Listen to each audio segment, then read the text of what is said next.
Hey there, friends, it's Simone. I'm catching up in my reading journal. I haven't logged any books since I last shared them on my snippets from my desk videos.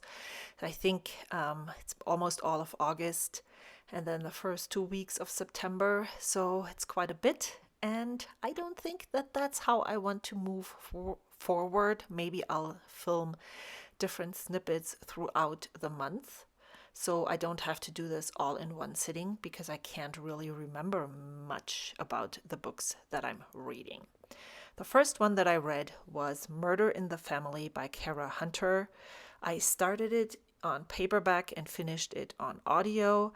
I started it on paperback because on the Currently Reading podcast, it was recommended that you use the actual book because it is written in mixed media and there's newspaper articles and other things included.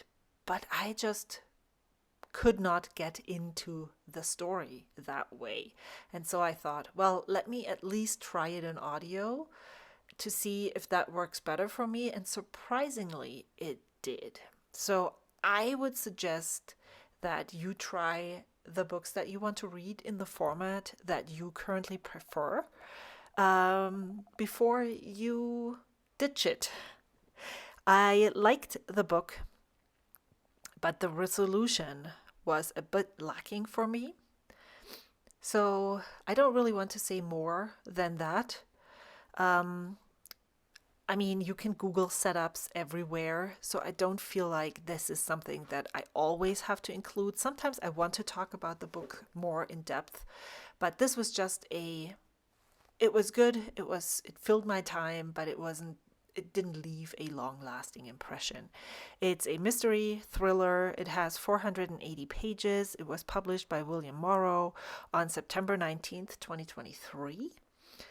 And as I said, I had the paperback version as well as the audio from the library. And I apologize to my husband for making him read that book in paper format. The next book that I read was a second one in a series. I read the first one early in the summer, maybe in June. It was also recommended to me by the Currently Reading podcast. It is This Could Be Us by Kennedy Ryan. It is a romance novel, even though I said that I do not like listening to romance. I feel like I'm over that now. I can listen to romance. It doesn't really bother me anymore. Maybe I was just weird when I decided that that was what I didn't enjoy. This is a romance novel, but it has a little bit more tooth to it. There's some substance behind the romance, and I found that this is how I enjoy reading romance more than just, the fluffy stuff. There needs to be some substance to it. This one is divorced parents, people in middle age, dealing with children that are on the neurodiverse spectrum and how that might affect a romantic relationship between parents. And I actually really enjoyed it. So it's a romance novel. It has 416 pages. It was published by Forever on March 5th, 2024. Then I read The Best Way to Bury Your Husband by Alexia Casale. This is a British audiobook. Of course, you can read it in any format. And I am looking in my notes if I wrote something down, because I think I talked about this in my snippets from my desk.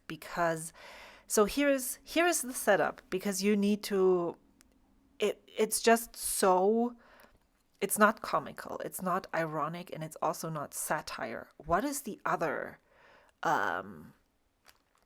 Dark comedy. There we go. Sally kills her abusive husband with a cast iron skillet during the height of the pandemic. but she's more afraid of losing her kids than to bury her husband. Sally isn't the only one with this problem. So soon, Sally is leading an unusual self-help group. And what they are setting out to do is to bury 4 husbands, not just one. But besides being hilarious, and I find that super weird to say because it deals with domestic abuse, self-worth. It's a community coming together. Those 4 women, or even more actually. It is fabulous and also extremely dramatic to know that this is not taken out of the blue. This is of course fiction, but this happens in the world around us every day, which made me love this book even more. That's that. I'm struggling to talk about this book because I don't want you to think that I think how they deal with this is great, but it makes you really question your own morals, because I was rooting for these ladies and I did not feel bad one bit that they killed their husbands and did not go to the police and turned themselves in. Not at all.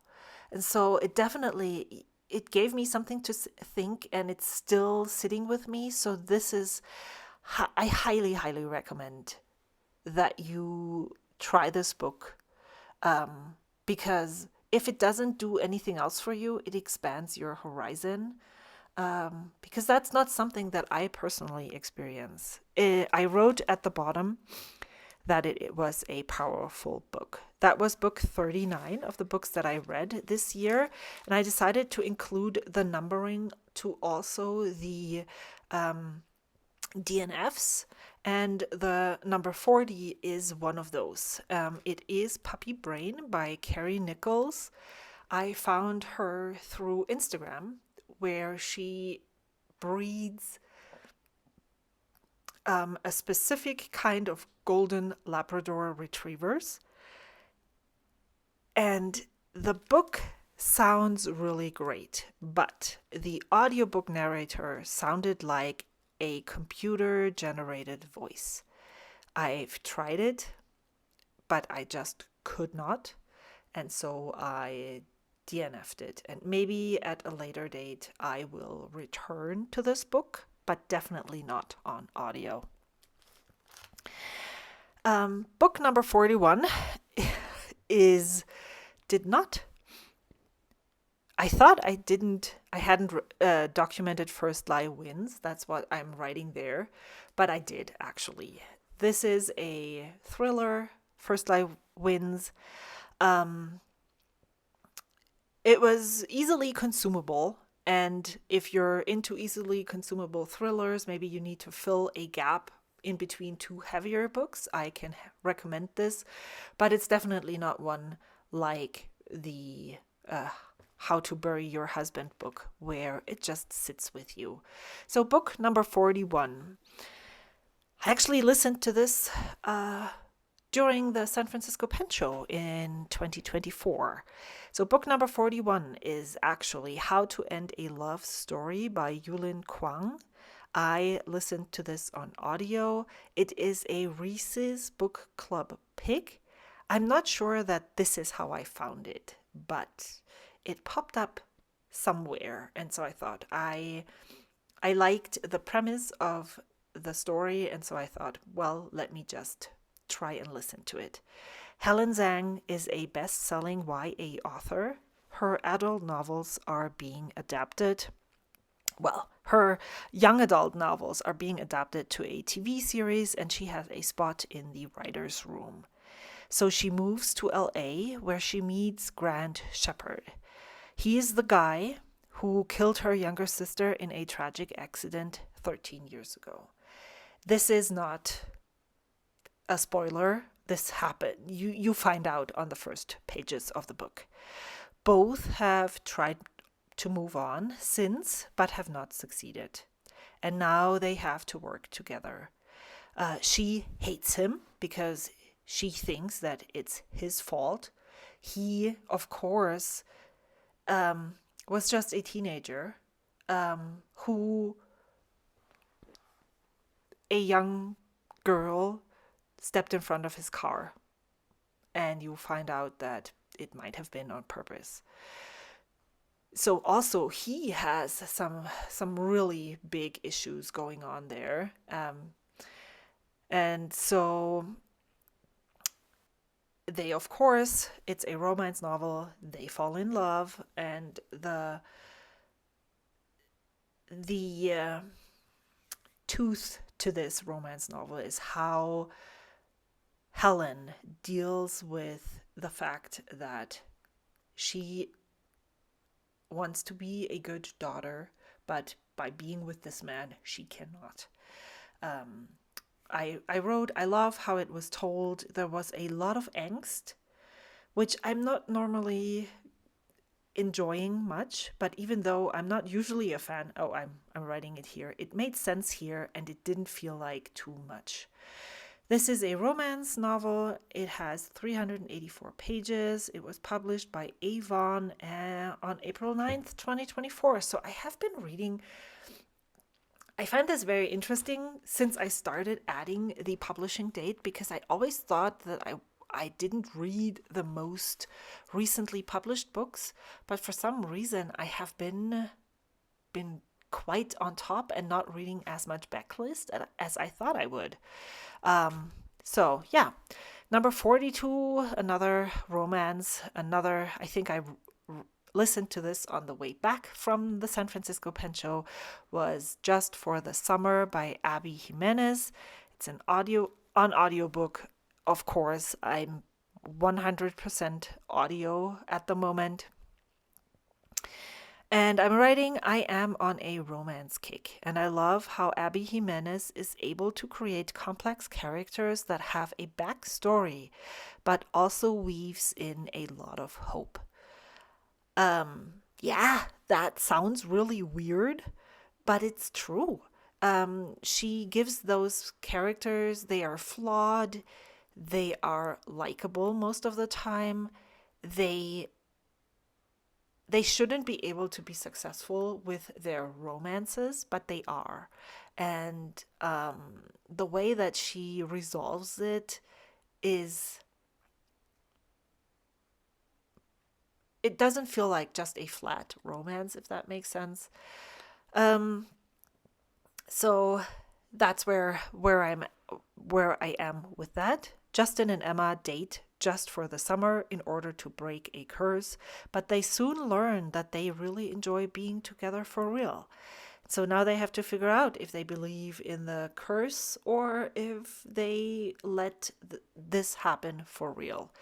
I really like the editor's note, not the editor's note, the author's note at the end of the novel. She has I have since listened to more of her. I think this is the third one in a loose series that looks at different characters that you met before. You don't have to read them in order, but you recognize characters from other novels. So, she always gives explanations for what these characters deal with and why she chose to develop them this way. This book has 432 pages. It was published by Forever on April 2nd, 2024. Book number 43 of 2024 is Expiration Dates. It is by Rebecca Searle, again on audio. It was a skip the line title, and my library has that sometimes, that they offer me a book that I can borrow right now. And again, because I was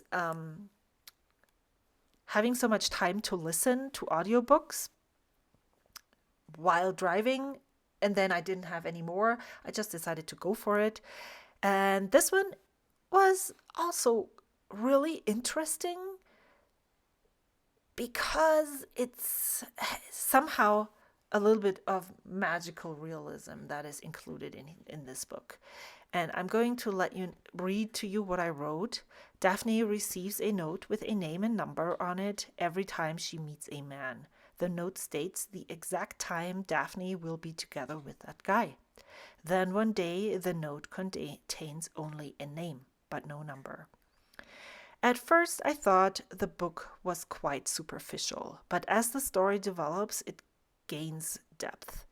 I had not expected the turn from the book. There were quite a few quotable snippets inside I wished I could have captured.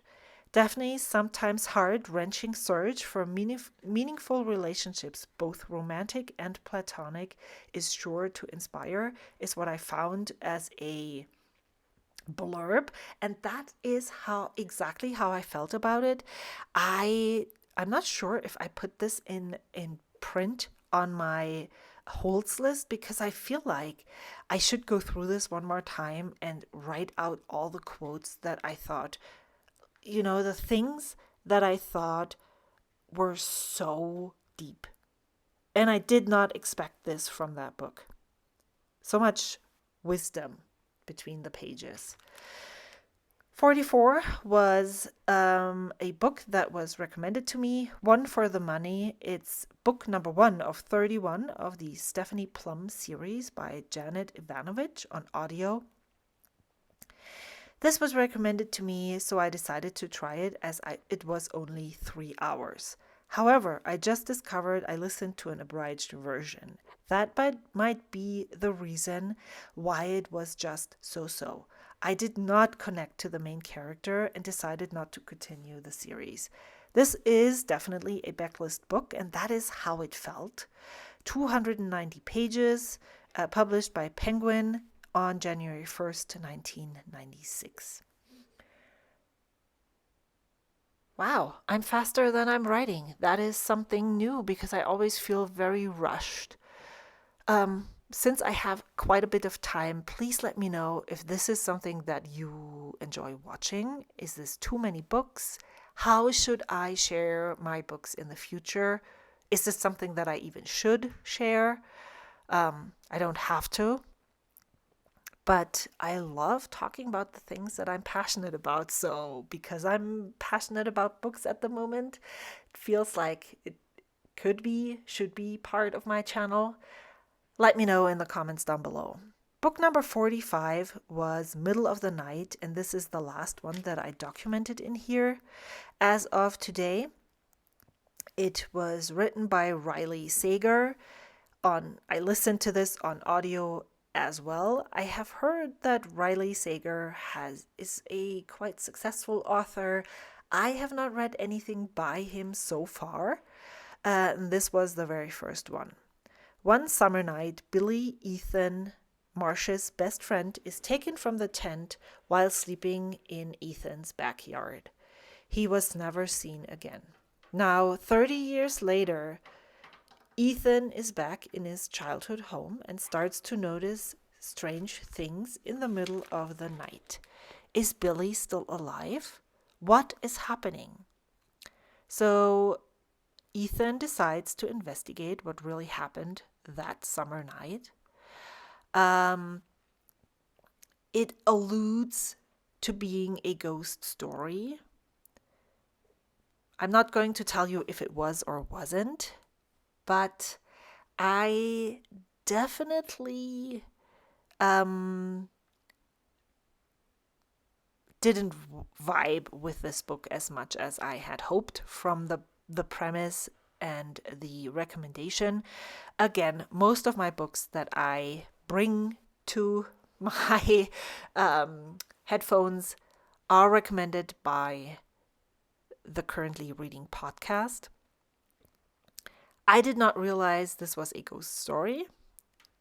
It's not as ghosty, I have heard, as other books by him, which makes me think that he is just not an author for me. I generally don't gravitate, or actually not just not gravitate, I don't like ghost stories, period.